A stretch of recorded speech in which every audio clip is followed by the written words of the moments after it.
Halo teman-teman, kembali lagi bersama kami ya. Selamat datang di channel kami. Ya, kali ini kita akan membahas soal tentang NKRI ya. Kita sudah masuk di materi NKRI. Untuk part yang pertama bisa teman-teman lihat di channel ini. Silakan kunjungi channel ini, kemudian cari saja tentang NKRI. Oke, kita lanjutkan dulu untuk membahas soal yang kedua ini ya, part yang kedua. Cinta kepada tanah air dan bangsa dapat dibuktikan dengan cara. Menurut teman-teman jawabannya apa nih? Oke, kita cari kata kuncinya dulu ya teman-teman ya. Jangan lupa yang pertama adalah kita mencari kata kunci. Kata kuncinya adalah cinta tanah air. Oke, cinta tanah air ya teman-teman. Nah, cinta tanah air itu seperti apa sih? Cinta tanah air itu sebenarnya kaitannya kalau dikaitkan dengan Pancasila itu masuk ke sila ketiga ya teman-teman, Persatuan Indonesia. Jadi kalau ditanya misal nanti kalau ada soal tentang cinta tanah air, patriotisme, rela berkorban, itu sudah pasti sila ketiga. Oke, kita cek jawabannya satu-satu ya teman-teman ya. Mengurangi impor barang dari luar negeri agar devisa tetap stabil. Ini bagus ya teman-teman. Ya, kita cari jawaban yang positif ya. Kita cek jawaban yang lain. Menggunakan produk dalam negeri meskipun tidak mampu membelinya. Ini bagus ya teman-teman. Tapi masa kita nggak mampu membeli kita tetap maksa, kan enggak ya? Kita eliminasi. Tidak menggunakan produk luar negeri semampunya. Ya kalau bisa ya jangan semampunya. Kalau bisa memang kita jangan sampai menggunakan produk luar negeri. Ingat ya teman-teman, karena ini temanya adalah cinta tanah air.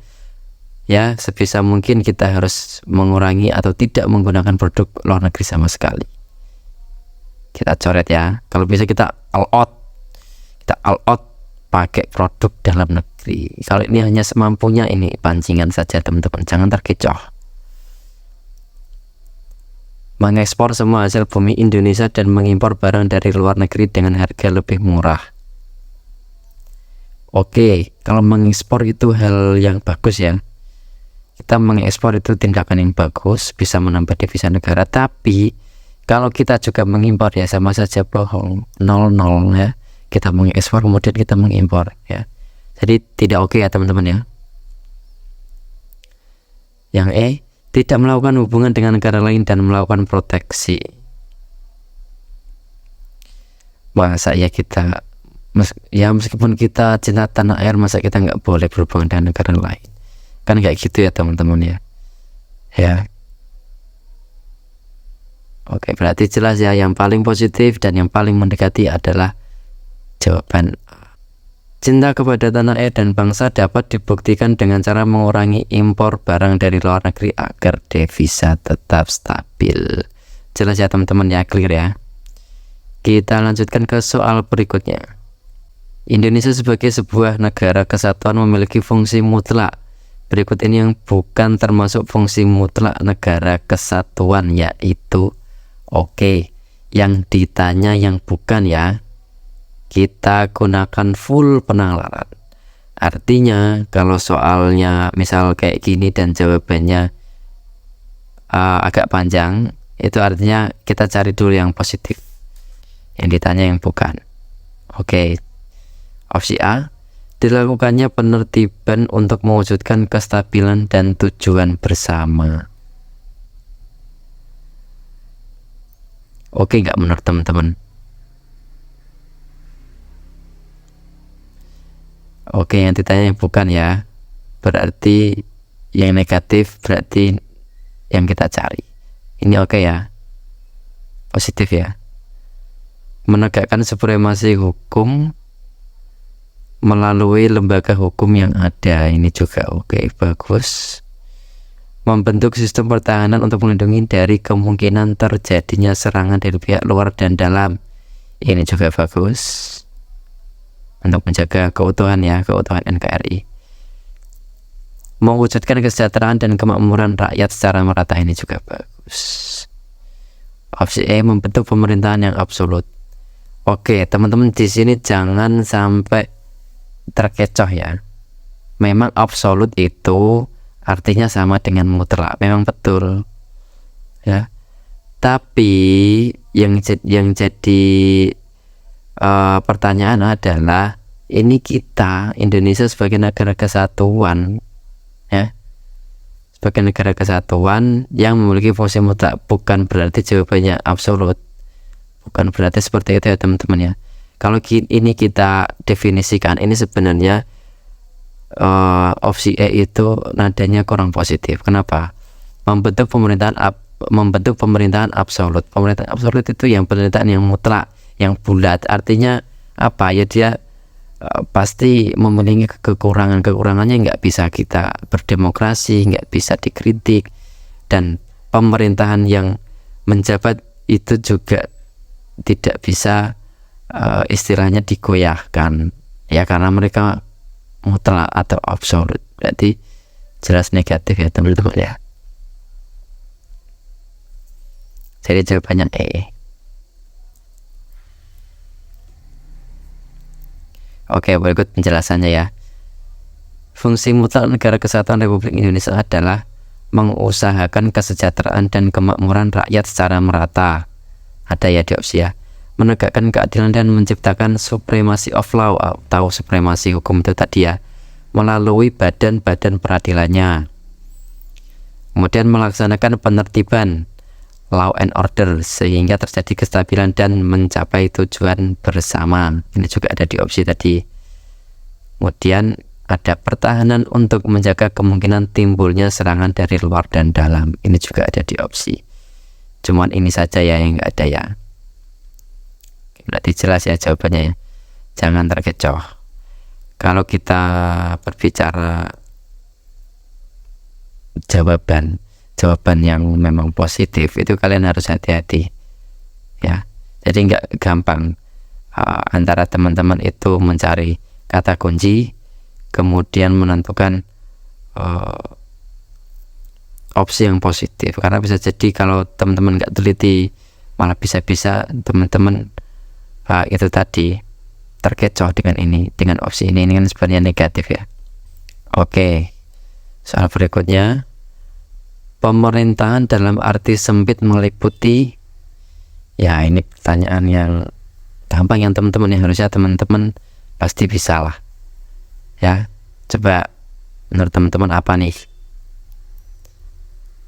A. MPR, DPR, rakyat. B.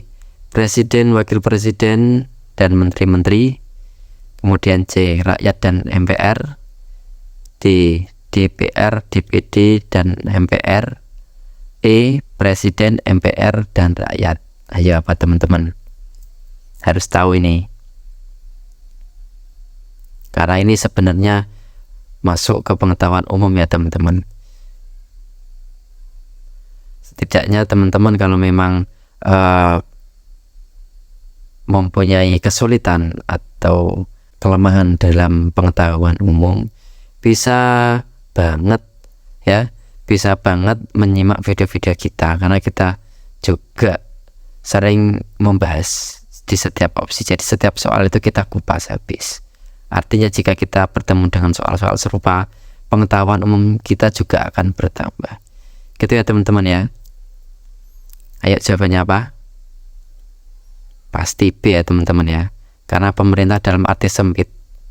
Karena yang dimaksud pemerintah itu apa sih? Ya pemerintah itu ya, kalau ada presiden, wakil presiden, dan menteri-menteri itu sudah bisa berjalan. Artinya pemerintahan itu berjalan. Kenapa? Karena mereka lah yang membuat kebijakan ya. Karena mereka itu badan eksekutif ya. Mereka yang menjalankan pemerintahan. Gitu ya teman-teman ya. Kalau ditanya dalam arti sempit, sudah pasti jawabannya adalah pemerintah secara eksekutif, yaitu ada presiden, wakil presiden, menteri-menteri. Gitu ya teman-teman. Kalau dalam arti luas ya sudah pasti ada legislatif dan yudikatif. Kalau di legislatif itu ada DPR, MPR, DPD. Kemudian di yudikatif ada Mahkamah Konstitusi, Mahkamah Agung, gitu ya.